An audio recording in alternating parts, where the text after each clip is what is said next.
what's great is when you have the ability to let go of what you think is great about you, let go of those postures and still stand in your greatness or stand connected to your highest self and in your purpose and in service to others. Hello, hello, hello, and welcome back to Dharma Talk. This is episode number 24, and I'm your host, Henry Winslow. To you repeat listeners, the Dharma Talk community, thanks for bearing with me for the past 2 weeks. We had a little bit of a break there. And for the new listeners out there, thank you for tuning in for the first time. I'm so excited to have you listening to Dharma Talk. I just got back from a almost month of traveling through Southeast Asia and the Philippines and Thailand. And while it was refreshing and eye-opening to go out and see a new part of the world I had never visited, I am very relieved to be back in the U.S. in the comfort of home. I have reliable Wi-Fi and all the comforts of my Western technology once again, which means we are back to our regular schedule. New episodes every single Thursday of Dharma Talk. But the fun and travel doesn't stop for me here. Next up for me is a cross-country road trip from California back to home in New York. If you want to follow along with my travels and what happens along the way, you can always find me on Instagram. I post little updates on my stories and posts. You can check that out at Henry Wins. But enough about me and what's going on in my world. I want to tell you about the guest this week. And my guest this week, who you heard from in that little snippet, is Kim Tang. Kim is one of these yoga teachers who has got a real loyal following and someone who is requested quite a lot by you listeners out there. And what that tells me is this is someone who's really mastered the art of human connection. And that's what yoga really is all about. This is union. I mean, beyond all the postures and the breathing exercises, it's about connecting to one another. So this is someone we can all really learn from. This conversation is very wide-ranging. We talk about how to develop the skill of intuition and put yourself in a position to receive guidance on what's next for you in your life.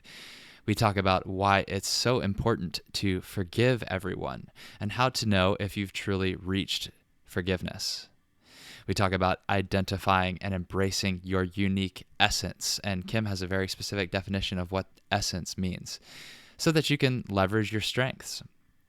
And then we talk about this idea of spine-centric versus mind-centric yoga and a shift in perspective that Kim has gone through personally, and why Kim worked her way up to holding a 60-minute wheel pose. That's a fun story, and I think very characteristic of her as a person. So lots to learn from this interview. I hope you all enjoy it very much. Just stick around through these announcements, and we'll dive right into an interview with Kim Tang. Yogis, as we dive into fall, I've got a whole series of events and workshops I'm excited about, and I hope that you can join me for. First up is over Labor Day weekend at Lighthouse Yoga School in Brooklyn, New York. There are still a couple spots left for our immersion, which I am leading along with my friends Aviad Sassi and Jared McCann. This is a 4-day intensive yoga study, similar to a teacher training, but compressed and without the teaching practice. Then on September 15th, I am teaching a Backbending for Health and Joy workshop at Yoga and Fitness Herald Square. That's in Manhattan. And then in November, I've got 2 back-to-back weekends of workshops in Richmond, Virginia. One at the Yoga Dojo and then again at Bikram Yoga Richmond along with my wife, Veronica. So if any of those appeal to you, I hope our schedules line up. You can check out the event details at henrywins.com/events. What's your purpose? What's your vision? What mark will you leave on this planet long after you're gone? I'm Henry Winslow, and you're listening to Dharma Talk, the only podcast where I interview inspirational yogis on how they're changing the world in their own unique ways. Whether you're still searching for your purpose or already walking the path, I hope these stories get you excited to live your Dharma. Hello, Dharma Talk community, and welcome back to another episode of Dharma Talk. This week, I've got my new friend, Kim Tang, on the line. When Kim Tang discovered Bikram Yoga in 2003, a fire was lit within her to inspire and empower others in their ability to change their minds, bodies, relationships with themselves, and the consciousness with which they conduct their lives. Her practice borrows from multiple lineages and limbs of yoga, and she believes the body is a learning device for the mind. She's worked wholeheartedly to open and strengthen her own body and the bodies of her students. Kim has been a student, teacher, studio owner, presenter, demonstrator, and champion of yoga, and she's here to support your expansion. Kim, thank you so much for joining me on Dharma Talk today. How are you? My pleasure. I'm so good. Thanks, Henry. How are you? I'm doing great. Great. It was nice to see you in our little video chat before we turned on the recording. Yeah, I wish we could do the whole thing like that eye to eye, but I understand that bandwidth thing, so yeah. All good. Well, Kim, let's just dive straight into the interview because we always start with the same first question that kind of lays the groundwork for our conversation. And that's this. What does the word Dharma mean to you, and what is your Dharma as you understand it today? Okay. Well, in preparation for this interview, I listened to your podcasts, and of course, all the guests are in agreement that Dharma is some version of your life's purpose, your highest purpose, your right path. So I've been thinking a lot about it. And I believe that your fullest potential and your soul's purpose already reside within. And by aligning your egoic identification of self as separate, your personality to the greater part of who you are, that's how you live your Dharma. So I would call Dharma that just innate desire to be fully expressed on every level of your being. So fully expressed through the mind, and or through the body, and or through the heart, and or through the spirit, which makes you feel very alive, and to your fullest capacity, which ultimately means in service both to yourself and others, and which continues to expand as you align to it. So as you align to the truth of who you are, then your ability to manifest, I think, increases. And that's what we commonly call being in the flow. In the flow, yes. Yeah. So what makes you feel in the flow right now? Well, I'm going to say my Dharma currently is much more about a state of being. State of being connected to your highest self and coming from love in service to others. So far more about a state of being than about an action, or so we could say more than doing or having. My Dharma is a state of being more than doing or having. And so although I came to this through the path of yoga, I believe that I'm in my Dharma no matter what I'm doing in any given capacity. Right now I could be in my Dharma because I'm connected to my highest self coming from love and service. And by the way, I think that what I would add to that is that, as I go through this more and more and I address myself, self-cultivation, I address myself on every level of being, then my life is far more guided by maybe two key ingredients that have really changed things for me. So one of those I'm going to say is intuition, and the other I'm going to say is pure time. So intuition, I'm now likening to like the cues that the universe presents to you when you are in pure time, coming from love, connected to your highest self in service. Then the universe actually presents to you exactly what your Dharma is. And I really find that I'm living that now. So as my life now being more guided by intuition, I kind of very loosely make my plans. My plans are almost more like just a guideline or an outline, but I'm always tuned into what the universe presents, and I accept that as exactly what's actually meant to be in my life. So, my Dharma is frequently in the form of teaching yoga. And I'm going to say that when my Dharma is in the form of teaching yoga, it is always done in pure time and in a field of trust, which I think facilitates the highest transformation for others, and also addressing students on every level of being, not just the physical. So I like to say that while we can be masterful at conducting the posture, which we can, it's not about the posture. The posture is just the tool you use to get there and the indication that you have. So I understand exactly what you mean by being guided by intuition, letting the cues come from outside of yourself. You mentioned another principle that sort of guided you toward your Dharma, and that was this idea of pure time. Can you explain what you mean by that exactly? Yeah, that's really important. I'm living my life like that right now. And part of the reason I'm able to do that is because I no longer own a studio. So I'm not really conducted by the clock so much as I used to be with schedules and other people's times and things like that. I can tell you the way I live right now is that I want to say more than 95. I mean, I'd like to say 99% of the time. I am in pure time, which means to me that I'm doing exactly what I want to be doing with exactly who I want to be doing it with, and I have very little awareness of what has already transpired or what hasn't transpired yet. So the ability to, again, just connect to your highest self, come from love in pure time is what really helps facilitate transformation in yourself, in your life, and for your students. I see. Really, to me, that sounds like being 100% present with what you're choosing to do at any given time. And on every level of being. So not just the body, not just the mind, right? But with your energy and everything that you are. It's that personality thing. I think that when your personality is tuned into your highest self, you're actually harnessing a higher power. And I think that that's when we're in the flow, and that's when things can come. Things in the form of thought inspiration, things in the form of maybe a breakthrough in a posture, so something of the body, of the mind, of the heart, any realization, anything that you might call a miracle.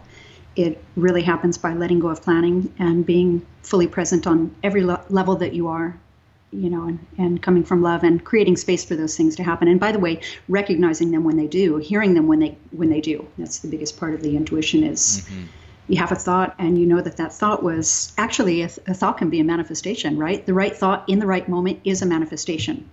And so I'm good at hearing those thoughts now. And would you say where the magic happens. is that a skill to be developed over time? Is that something that one can practice? I think here's the way I want to respond to your question. Sure. I've done a lot of spiritual work, and most especially engrossed in the past few years.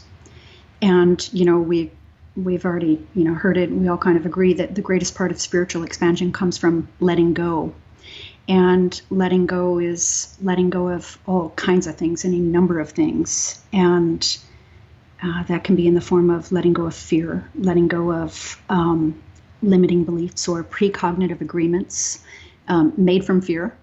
It can be letting go of your identity, which might be born in culture. It might be born in heritage, family, socioeconomic, religion, whatever it is that you think you are, letting go of all of those things and connecting. You understand that the greatest part of you has no nationality, and the greatest part of you has no degree and no socioeconomic status. The greatest part of you, by the way, is the greatest part of me. And when we all tune into that, then and learn to tune into it and hear it and listen to it, then, and not only tune into it, hear it, listen to it, but take action, make decisions, even spend money and plan your schedule based on it. That's when you have it. So when you say, is it a skill that can be developed? I think my answer is it's not a skill that is developed in, let's say, the left hemisphere of the brain, the identification of self as separate, or the egoic or personality small self.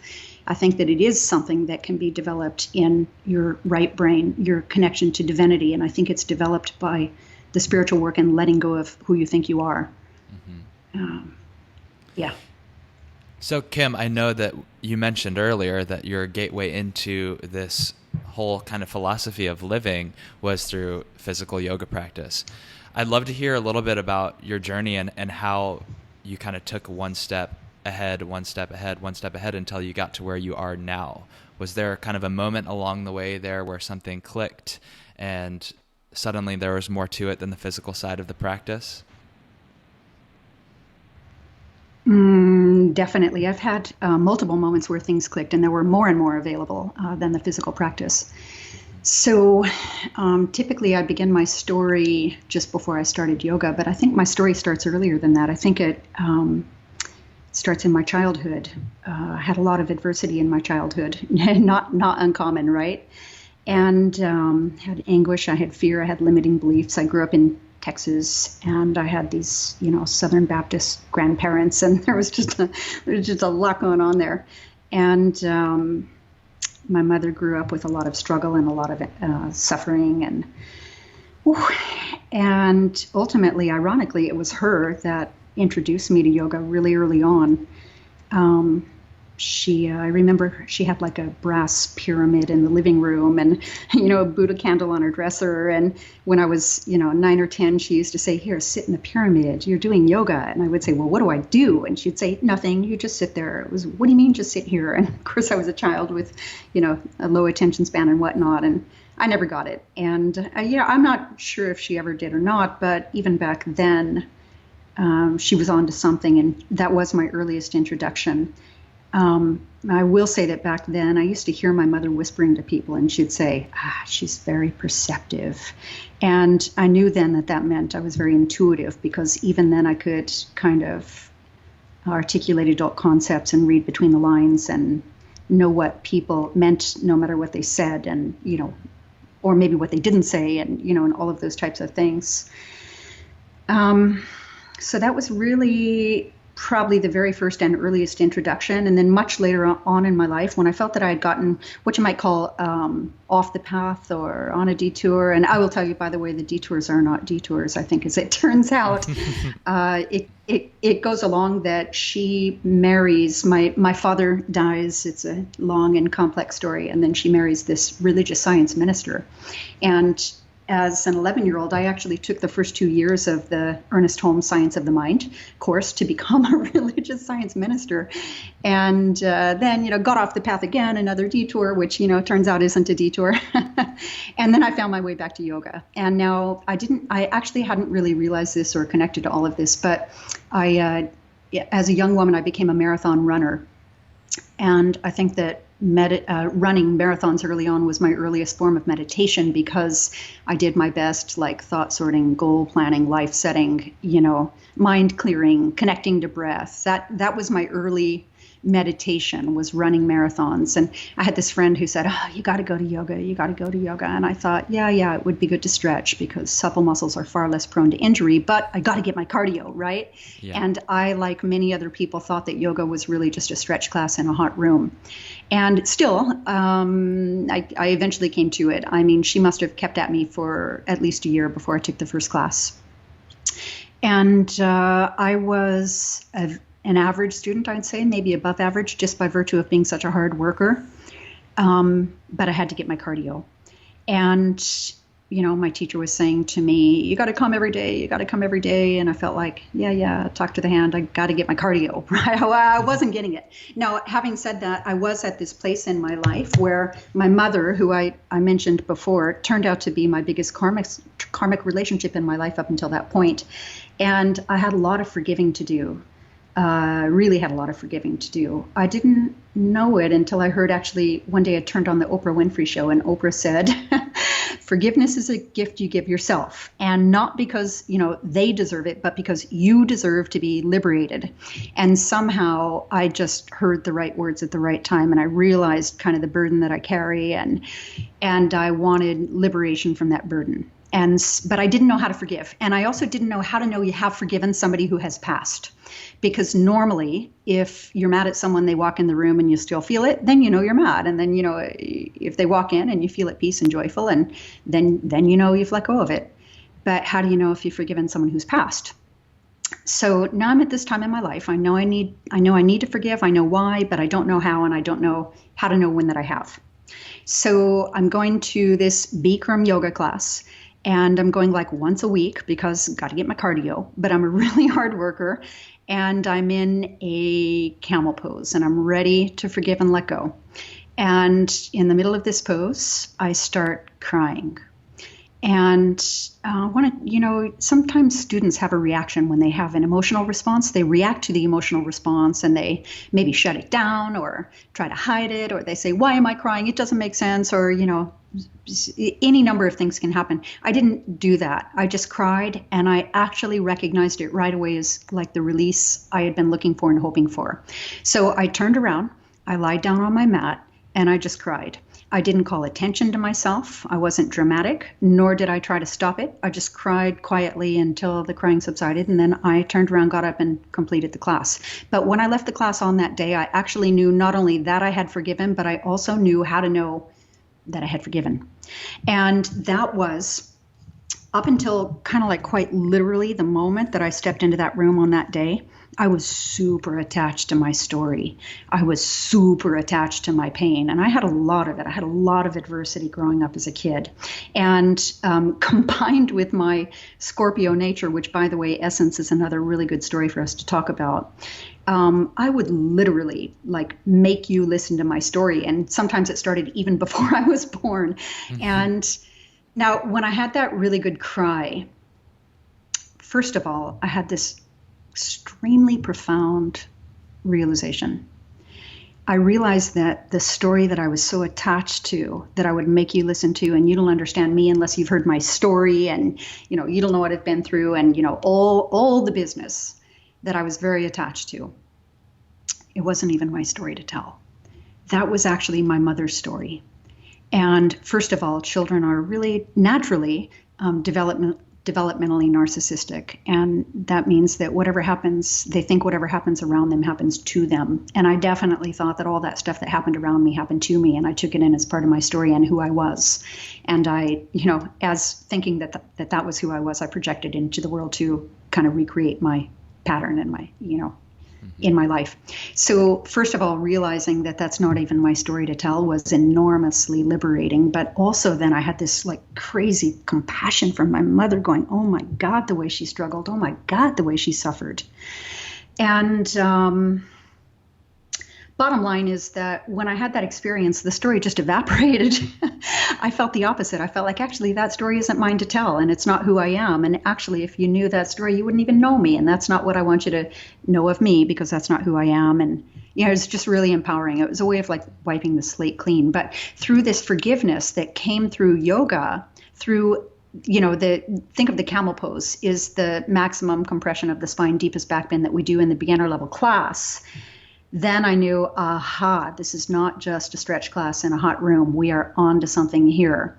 And that is when I started reading every single thing that I could get my hands on, and not just Bikram Yoga, but all books, all lineages, and especially all 8 limbs and the more esoteric aspects of yoga. So I think that the earliest and most profound moment when I knew that there was something to it came to me in the form of a good cry during a deep back bend when I was ready to forgive. Mm-hmm. So I think that's that story. You know what I love so much about that story actually is that it's kind of a story about a story where you didn't have one, you thought you had one, but in realizing and letting go of this false story that you were telling yourself, you actually kind of came into a new understanding of yourself and gave yourself a new story of realization, of epiphany, which was a much more uplifting and powerful one to kind of take you forward into the rest of your life. Yeah, that was just the foundation right there. It just built and built and built from there. So like I said, I had so many moments where I realized, just almost like leveling up. I have always leveled up in my life. And that leveling up, not only in my practice, but in every aspect of my life, always comes from connecting to the highest self, letting go of fear, and, all of that kind of spiritual work that I talked about. So actually, there was one other little part of it that I would love to include. Please. And that is that story that I was attached to comes with a lot of different moving parts, because I now believe that what we're meant to do is not only, and by the way, this is the best reason to have a mirror in the room and look straight into your own eyes, don't even blink, is because we're there to learn to love ourselves exactly as we are, so that we can learn to love others exactly as they are, and to accept ourselves exactly as we are, so we can learn to love and accept others exactly as they are. And this leads me to the story of what I would call essence. And remember, I grew up in this, and a lot of it had a lot of agreements, even fear, a lot of limiting beliefs, just a kind of a lot of stuff masking the truth of who I am. And, so we've already talked about that part of it. Well, as I was growing up, people used to always say about me People used to always say, she's so intense. Oh my God, she's so intense. She's so intense. And they would always say I was so intense, but they would always say it with this certain tone of voice. And I always felt it's an oh accusation. my God, yeah, I would say what the hell is the matter with me? I'm so intense, right? It's almost like no one can handle me. There must be something wrong with me. And part of my leveling up, part of my connecting to my highest self, part of aligning to the truth of who I am is actually learning to accept the essence of my being, which, by the way, is intensity. Listen, depth and intensity have always been my comfort zone. That is my, what do they call that, a roundhouse or something like that?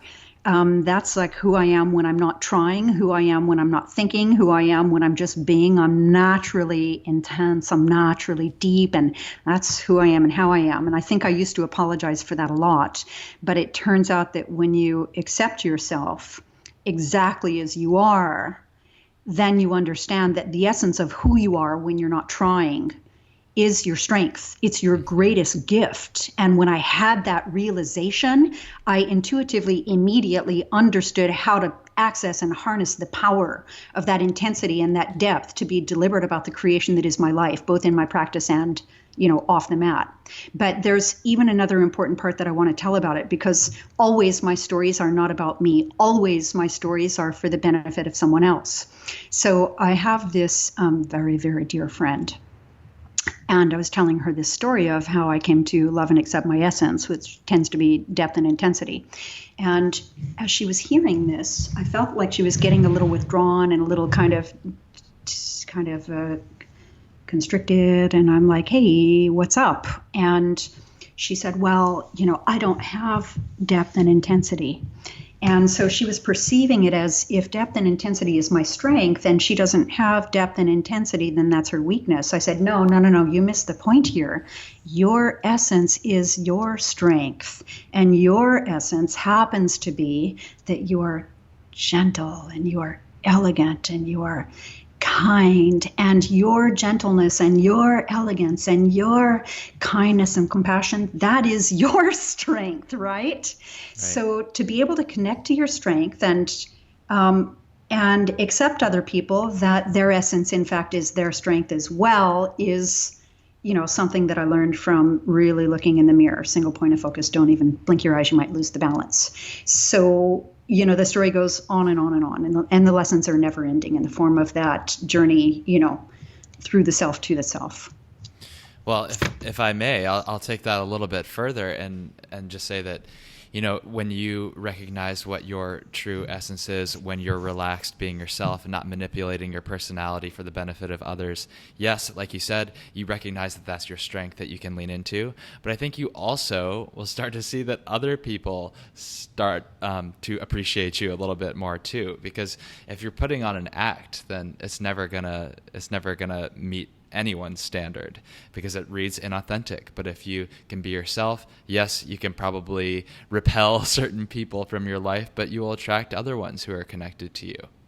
There's just no question about that. That's probably the very meaning of authenticity, right? Is just aligning to your true self, being an acceptance of your true self, and coming from love and loving exactly who you are. Mm-hmm. And it creates a sense of ease for other people, right? And it's also that thing, it gives them permission to be exactly who they are. So you take the ego out of that equation, you take the fear out of that equation, you take the trying too hard out of that equation, then, that's where the magic happens. Yeah.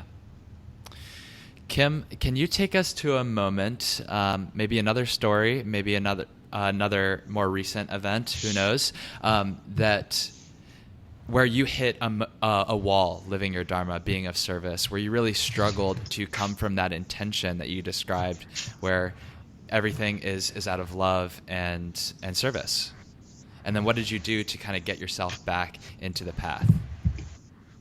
Yeah, I have a few in mind. I'm trying to think of which one to tell, but I'm going to tell one of the earlier stories. Sure. And I think that I can tell you with all certainty that in my life, my biggest challenges have become my biggest wins, because I believe that what matters is not what happens, but how you respond to what happens. And everything will be what you make it, and you get to choose. Exactly. So, and that's why none of those detours are actually detours. that's exactly right. And so I came to a point in my practice, and it was kind of early on when I found myself without a studio to practice in. And it was actually in the midst of training for one of the, yoga asana championships, and I really cared about the guidance of my teacher and the support of my community, and so it felt like a hefty blow at the time. And it took me, a minute to really regroup. And what I ended up doing was, I have this room in my house. It's just about like 10 feet by 10 feet. And I put a big mirror in there, and I just closed the opening. There's not a door there, it's just an opening, and I closed it off with a couple of layers of heavy-duty painter's tarp, staple gunned into the drywall, and a couple of, cheap little heaters and a big mirror. And what I started doing is what I call putting my postures under the microscope. And on any given day, I would pick a posture and I would do 10 sets at least.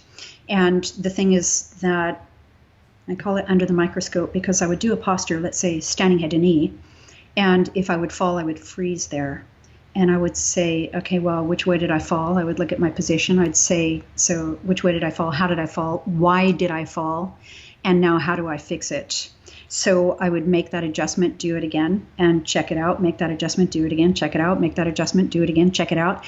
And I was checking out the tiniest things like, distribution of body weight on the feet or the relationship between the pelvis as it travels distally. And I became my own best teacher. There's just no question about that. I think that ultimately made me become, what I would consider source. I had never been taught the things that I was able to teach myself or learn through observation of doing it again and again and again and looking that closely. So it was something that presented as like devastating or disappointing or traumatic to find myself practicing on my own in a home practice. And it became the most transformative self-cultivation that I now share in my seminars, by the way. That standing head to knee drills clinic that I do is a direct translation from that time in my life when I was putting my practice under the microscope, and I'm sharing those deep and subtle nuances with other people. So that's how a challenge ended up being like the best thing that ever happened to me, and also a form of service. That's a really cool story. And I can definitely relate to that too. I never wanted to have to develop a personal home practice, but life happens. You got to travel sometimes. You're not in a place where the teachers or whatever the case may be, and it is really powerful to get inside your own body in that way. It's nice to be told what even to the do, mind, though. of course, but to be able to connect your mind and body on your mat and give yourself the direction to move each step through the postures. And everything else that comes up along the way, too, without guidance is an important challenge for every yogi to go through, I think. Yeah, I want to say every time that I've had big challenges like that I responded to, connecting to my highest self and coming from love and ultimately making it into service, I always get confirmation from the universe in some form that always delights me. And so the net result of that, time that I spent putting my practice under the microscope was the first year that I won the state of California. Mm-hmm. And let me see, that was when it was in San Diego, and it was at teacher training, and the 400 students at training were required to attend. So it was a big trigger to my nervous system, but it was definitely confirmation from the universe of the work that I had done, and that it was as it was meant to be, and all of those things. So yeah. And that reminds me, I should say for the listeners, we met for the first time in person. We both were kind of like aware of each other, I guess, from the internet and the modern age. But we met in person recently at the USA Yoga event this year, and I introduced myself, and you said, "Hold on a second," and pulled out your phone and flipped through the photo gallery and had a picture that you had found of me that you had annotated and marked up with very geometric corrections to one of the postures that I plan to do in my routine. And that really stuck with me. You have such a, for someone who brings a lot of perspective into your yoga practice and obviously has so much more knowledge beyond what's physical, you have a very acute and almost mathematic appreciation for the postures. And I thought that was really cool. I am going to say mathematic. I'm going to say sacred geometry is probably a great word here. And your postures be graphed, and most especially the standing balancing postures. You can graph them in a field of equilibrium, right? So, I mean, what you make me want to say is that at some point I, moved on in my practice. I opened a studio, and I think that, when I opened a studio is when I probably experienced my greatest growth and transformation, because I was in that room. I think really, made highest and best use of the platform, because I was in that room in what I came to call creation, where I was my own teacher. And I had come through a practice where I was told by some of my teachers, you can't do this and you have to do that. You can't do this and you have to do that. And when I did really tune into myself and my truth and my essence and my highest voice, I really let go of all of that. And I just tuned into the question, how can I? And I was so inspired in my practice and in my life that I would fall asleep at night, just like visualizing, dreaming of everything I wanted to do. And I would think of it, how can I? And I would create this way. And I couldn't wait to get there in the morning and fold the towels, teach the classes, do all the things, and then get into that room with just the question of how can I, and willing to do the work. And so I think that what I had a lot of was what you would call like learning the rules in order to expand beyond the rules. So I wouldn't say break the rules. There's something a little rebellious about that. So you need to have the etiquette, you need to have the foundation, but once you have the foundation, you are meant to expand beyond it, right? And I definitely did that in my life. And just with the question, how can I eventually created, some version of every single thing in some form through my body. That was my greatest growth and expansion. But I realized then that, let me say that. Maybe up until that time, I thought that yoga was spine-centric. But when I was in my room in creation, I had the full realization that yoga is what I would call mind-centric. And that's when I started saying things like the consciousness with which you conduct your practice is the same as the consciousness with which you conduct your life. And I started talking about people on other levels of being, because that's actually, I was sharing myself in the form of my practice. That's actually what I was experiencing. Is, I got to tell you something, the body is the easy part. I believe that the body is just malleable space and water, and it'll basically do anything you tell it to do if you have the right ingredients. But the mind is really where I think the heavier work takes place. And I definitely like to teach on the level of the mind. I talk on the level of the mind, and I think that that's where the practice really is. And that also is another time when I realized, kind of like leveled up on my practice and had a greater level of allowing and a greater level of realization. And at that point, I was almost like assigning values to postures. Like, I think that in life, every single thing is the value that you assign it. And so when I was working on these postures, and remember, I've done a thing or two, so I know a thing or two. And as I was doing that, I had assigned a value to it. And as I was achieving it, I was feeling that I was in realization of the value that I had assigned to the posture. So again, it was like the posture is just the tool we use to get there and the indication that we have, but it's not about the posture. And I just kind of learned that over and over and over. And then when I started addressing my practice on the level of the mind, then I started to meld consciousnesses. And then I was definitely, I got to tell you, I've been having fun with this journey every single step of the way. It's been my greatest joy and my deepest pleasure, and it permeates every level of being, and there is no limit to the depth. And by the way, remember that thing, I'm comfortable with depth and intensity, and yoga has allowed me to access something far, far deeper than any of those marathons ever did. So I did feel like I found myself and connected to my highest purpose in the form of the yoga. Let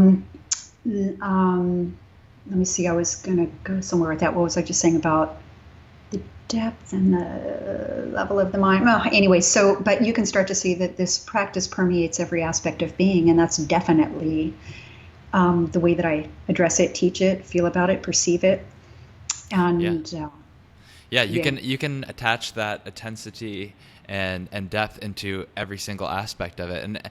And yes, I think it's a little bit easier to hone in on that in the physical, but the challenge is there in the mind for you to keep feeding yourself and keep the practice going basically your whole life, multiple lifetimes. So I'm curious to hear now, what does your practice look like these days? Because, you've done all the postures, and I wonder if that's still, a challenge that feeds you and gets you excited at this point.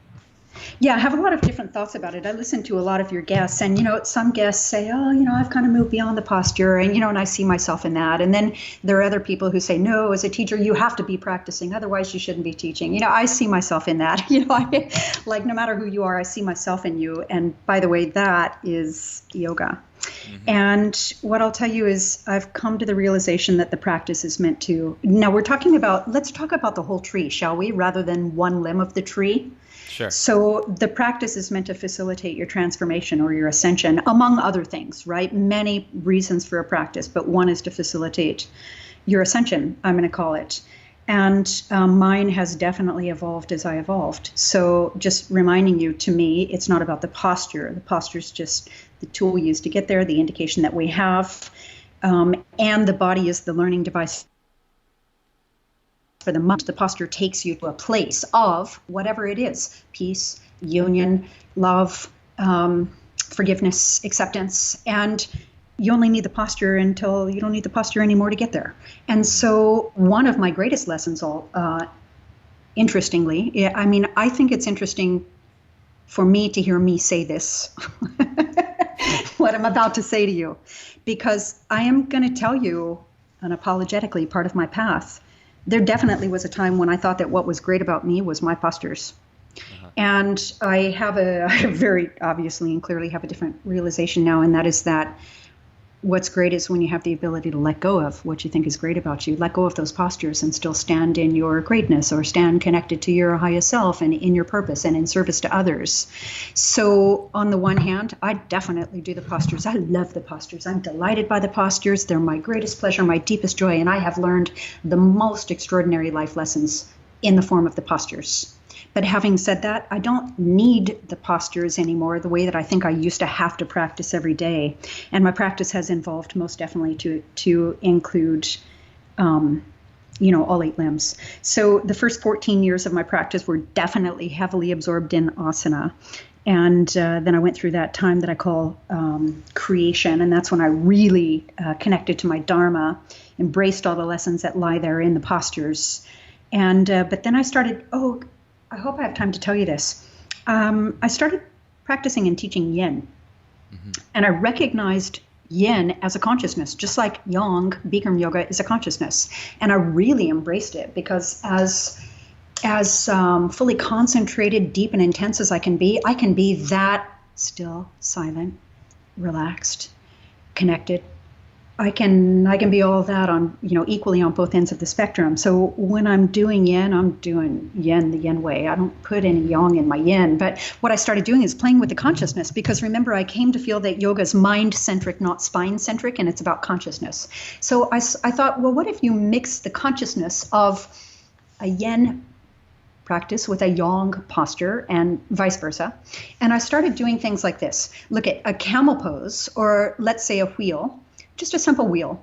In a hot room or in the sequence of 26 postures, 2 times each and 105 degrees, a long hold on that is going to be like 30 seconds to a minute. And I thought, well, if I was doing this yang posture with a yin consciousness, how long could I hold a back bend? And so I thought, I'm going to see if I could hold it for like 3 minutes. So I just kind of picked a number out of thin air, and it happened to be 3 minutes. And I felt like 3 minutes was hard, but I did it. And when I did 3, I knew that I could do 5. And now it's like this fire was lit within me. And me, I'm so deep and I'm so intense, right? So 5 became 6, 7, 8, 9. I could see my way to 10. Now, by the time I got to a 10-minute wheel, I was impressed with what I was learning about the modifications of the mind. And at that time, normally when I post kind of short and sweet one-liners, like a one-liner says 1,000 words. I tend to try to do that because I actually think that not everyone wants to read such a lengthy blog all the time, but this I felt was blog worthy. So I posted something about the 10-minute back bend. I talked about the modifications of the mind and what I had learned from doing it. And I said that this is quite literally like spinal fluid dripping out of my third eye, otherworldly type of revelation in the form of a long hold back bend. And I was so inspired by this that was happening on the level of the mind, by knowing what to contract, knowing what to relax, which, by the way, in every posture is your face, your mind, and your breath. And I was learning not to listen to those thoughts that are not true. They never have been true. They're not the truth of who you are. And when you learn to set those aside, you'll find that, 3 minutes ago, my mind told me I have to quit. I can't, and that's enough. And, now it's like 3 minutes later, I'm still in it, and I can stay in it even a little longer. So I worked my way from 10 minutes to 15, 20, 30, 35, 40, 45. I eventually did a 60-minute backbend. I did a 1-hour backbend.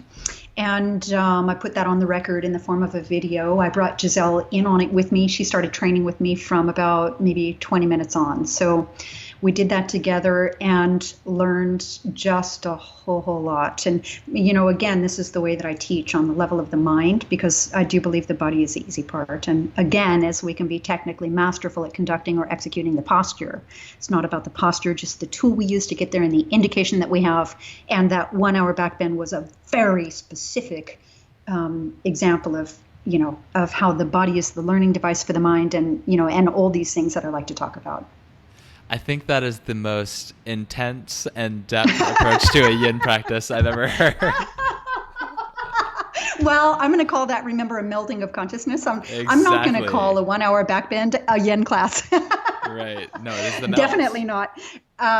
But just that, by the way, and through that process, I gained you were asking me about my practice. That's right. I gained super keen clarity on what's the difference between restorative yoga, yin yoga, yang yoga, what is the difference between all of those kind of exactly. I mean, these come to you with immaculate clarity in moments of practice, right? So anyway, my practice, it definitely includes asana, and I'm going to say it definitely includes every range of motion of the spine, which, in my book, there are 5.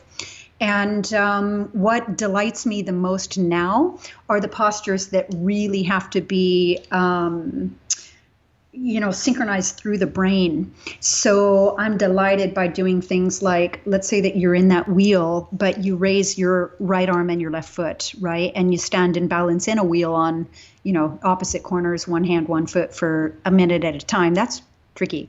It involves the brain, and it involves a lot of, self-awareness. And things like no hand headstand that require a lot of traction. And, there are a lot of lessons I like to talk about inherent in those lessons that teach you about not only the modifications of the mind, but also the kind of the self-awareness of the body. I don't know if we have time to talk about what I would call a deep practice, but that's a natural segue into this thing that I really talk about. I'll bite on that. Yeah, woohoo. All right. So when people look at my pictures and they think of what is a deep level of practice, they would think that I'm thinking like a legs locked headbutt, right? But that's actually not what I think of as a high level. That's a deep level of practice. It doesn't mean it's correct or spiritual. There's any number of combinations, and I am going to get off on a little bit of a tangent here. Fine.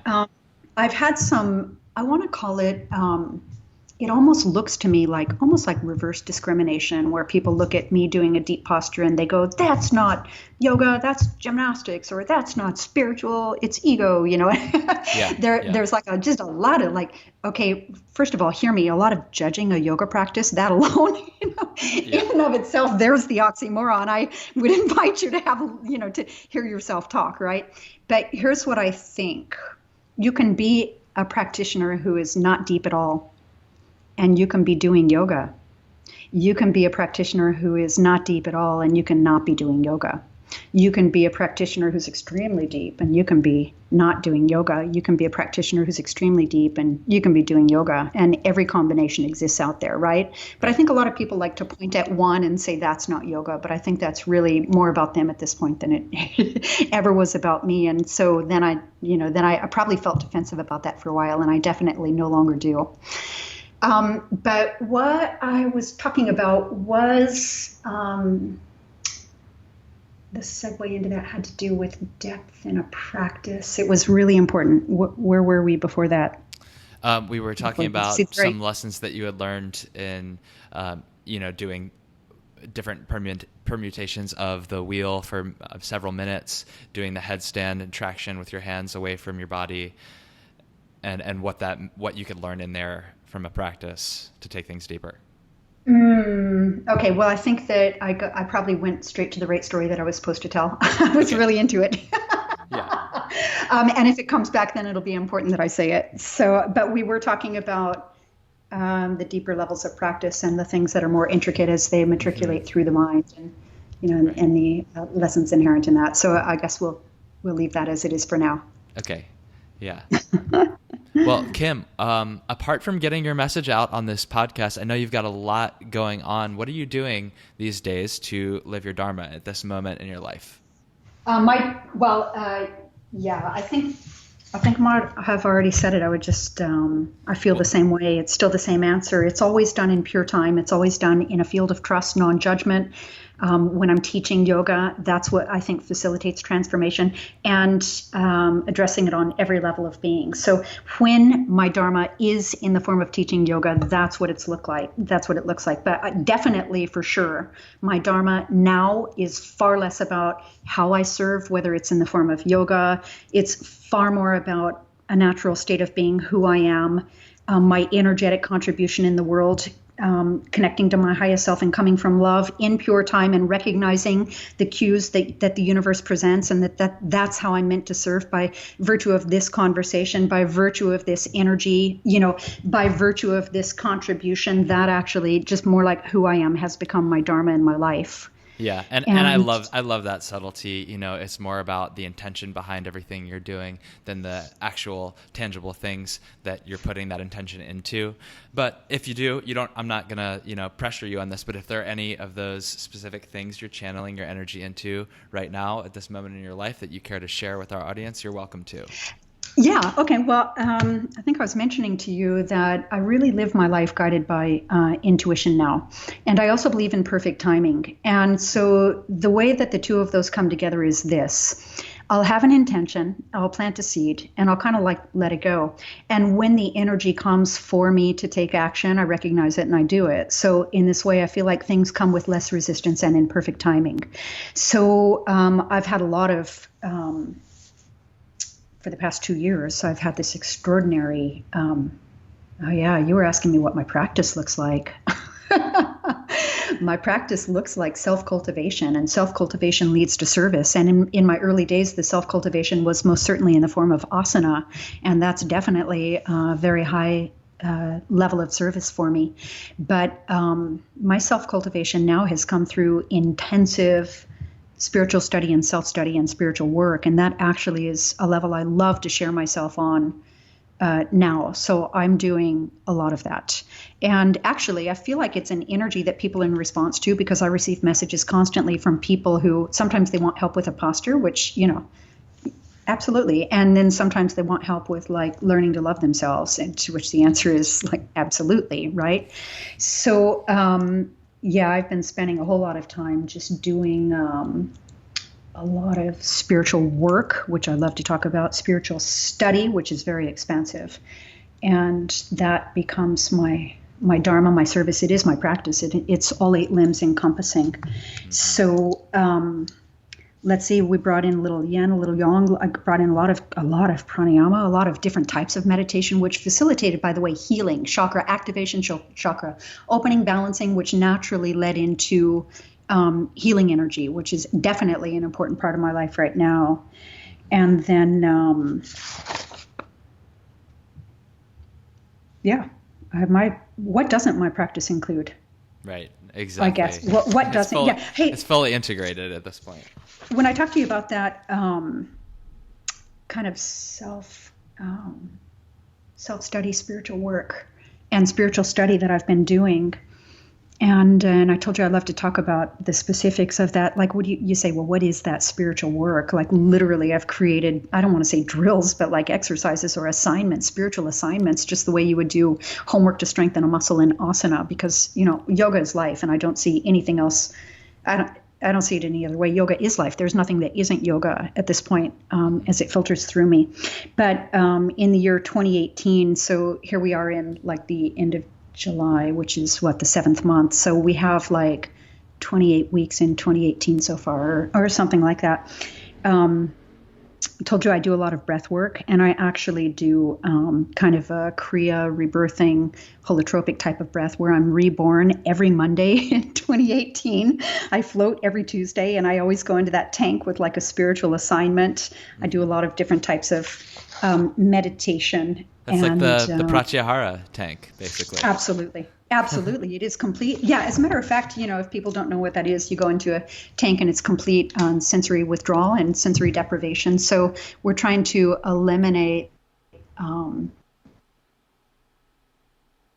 the interaction impulse, not to receive information through the eyes, not to receive information through the ears, not even to receive information through the feeling senses. Like the water is the same temperature as the body and you're in a zero gravity field. So basically all you can hear are your breath and your thoughts. And that's where you can really get in there and do some powerful work with your thoughts. Because, again, I believe that every single thing that you see in your life is what I would call an outpicturing of your consciousness.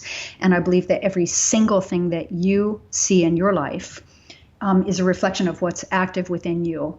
On some level, even if it's a level that you don't think that you're consciously in agreement with. There might have been a collective agreement made in fear, a precognitive agreement of what your soul is here to learn, a limiting belief. It just comes in any number of forms. And so you got to get in there and get to the source of it and ask the right questions to get the right answers. And when you can hear absolutely nothing but your thoughts and connect to your breath, then that's just a great, powerful place to do it. So yeah, I'm a huge fan of the float tank. And by the way, the sound baths, I happen to live a hop, skip, and a jump from the Integratron, and I highly recommend that anybody travels to the high desert to go there. Shout out. It's basically a sound bath in an acoustically perfect sound chamber on a triple energy vortex. Every single thing about that is activating, purifying, cleansing. And I do that every month as well. And as a matter of fact, the last time that I went there, I actually booked the entire day and I did 5 sound baths in a row. And I went in there with kind of a spiritual assignment. I'm sensing a pattern with you of intensity. Yeah. I can't be any other way, and I don't apologize for it. It's actually kind of like the greatest part of who I am. And it actually is how I did what I did. And it's why I'm best able to serve. And that is the point of the Dharma, is that I have absolutely accepted my essence as my strength. And so I've fully self-cultivated until my cup runneth over. And, I like to tell the story like I planted a seed a long time ago, and I nurtured the seed, and I nurtured the seed, and I nurtured the seed, and it took root and started to sprout, and I nurtured the seed, and I nurtured the seed, and it grew a trunk with some limbs, and I nurtured the seed, and I nurtured the seed, and it grew leaves and flowers, and the flowers went to fruit, and I nurtured the seed, and I nurtured the seed, and the fruit actually sun ripened and vine sweetened and fell off, and I nurtured the seed, and I nurtured the seed, and at some point I went, oh, Jesus, wait a minute, because I was like picking up the fruit and giving it away. And I realized that was my first and foremost, that was my greatest pleasure and my deepest joy, was giving away this fruit that I had, harvested through nurturing the seed. But I was still focused only on nurturing the seed. And at some point I did say to myself, oh, actually, should you not enjoy a little bit of the fruit, right? Mm-hmm. So I'm only now actually kind of enjoying the fruit, but I actually enjoy sharing the fruit more than anything else. And so that's another way of telling you what is my Dharma. So you've got a whole orchard. I do have a whole fruit to share. Yeah, you better believe it. And by the way, there's no limit to that. So I think that as the personality, egoic self aligns to the soul's purpose, then you harness that unlimited potential that just continues to expand as long as you continue to align to it. And that is your highest service. So I do feel like I am that is a state of being. It's not about doing or having at this point. It's about sharing and serving. And I do see it that way because giving and receiving are one and the same. And sharing and serving are my greatest pleasure and my deepest joy. So I feel very blessed. I feel very fortunate. And I wouldn't change a single thing. I always say that. I always say no changes. And even in the midst of the hardest shit that comes my way, and believe me, I know it looks all like pretty and perfect out there, but there's some big shit that comes my way. And even in the midst of it, I look at that and I just go, no changes, no changes, no changes, and because I'm guided in this way that I know that it will be exactly as it's meant to be and in the perfect time, and that I want to make sure I get every single lesson I need to learn. And by the way, that's how you remove the obstacles from your life, is getting what you need from them, and then they disappear, right? Mm-hmm. Mm-hmm. Yeah. Well, just as you feel blessed and fortunate, I feel blessed and fortunate to have had this time to connect with you. Kim, we finish up every episode with what I call the prana round. And I know you listen to all the episodes because that's your intense nature. So But, I enjoyed it. Hey, can I tell you that the benefit was mine for doing that? Like, I really felt like I got to know them. I got to know who they are, how they serve, what they have going on. I appreciate, by the way, that's your service. I appreciate thank you for saying you. Yeah, it's obvious. This is all about Dharma. This is part of your Dharma. You are a conduit and a facilitator, and what you have done is created a concentrated resource of energy, of consciousness that's available in one location for a whole lot of people. And, whether all of your guests speak to the listener or whether, some more than others, whatever it is, we're all better for having access to that resource. I appreciate what you did, and I appreciated what they all contributed. So yes to you. It's a yes, Henry. Thank you so much for saying that. And yes, that's what this is all about. I mean, I've created this show to give all of my guests an outlet to share your unique messages and gifts. So I appreciate that you recognize that, and I'm really happy to give you a turn in front of the microphone. So okay, let's move on to the prana round. Okay, yeah, I'm going to share it far and wide and ask everyone to support it as well. So I'm ready. Bring it. Okay. Number 1, in one word, why do you practice yoga? Can it be 3 words? Sure. 3 words. Only for you. To become, thank you. To become invisible. Ah, that's a new one. Okay, what's your favorite yoga pose and why? I am going to have to say one-arm bow-legged peacock. It's something that I mentioned to you before. I had assigned a very specific value to this posture, and when I actually achieved the posture through all the work that took place, not only in the body and the mind, then I was in the full spiritual realization of the value that I had assigned to that posture. Mm-hmm. So for that reason, that posture. What is the single best cue or piece of advice you've ever received from a yoga teacher? Mm-hmm. Please make every single choice, no matter how small, no matter how big, like what you eat for breakfast or how you live your life, as if you loved yourself deeply and completely. Recommend one book, modern or ancient, for our audience. The Paul Selig books, which are channeled teachings of Melchizedek, and I'm going to say specifically the Book of Knowing and Worth. Okay. Is yoga for everyone? I'm going to have to draw in on, first of all, a huge yes, because yoga is life. Remember, first and foremost, I believe that. It's not a 90-minute class, a stretch class in a hot room. Yoga's life. And it's not the 1-hour class. So to me, the journey to the self through the self is a required course, ultimately, for everyone. So sooner or later, yes. Mm-hmm. Sooner or later, yeah. Okay, last question. How can our audience get in touch with you, and how can we support you in your Dharma? Thank you. The obvious things. Listen, I don't really work my Instagram, and I know that that's the way now. It's a channel. I appreciate it as an energetic channel, and I need to be better about it. So follow me on Instagram and Facebook, and share my posts, schedule privates with me. I do a lot of privates, and I think that's actually kind of like what I'm best at. I absolutely love the one-on-ones.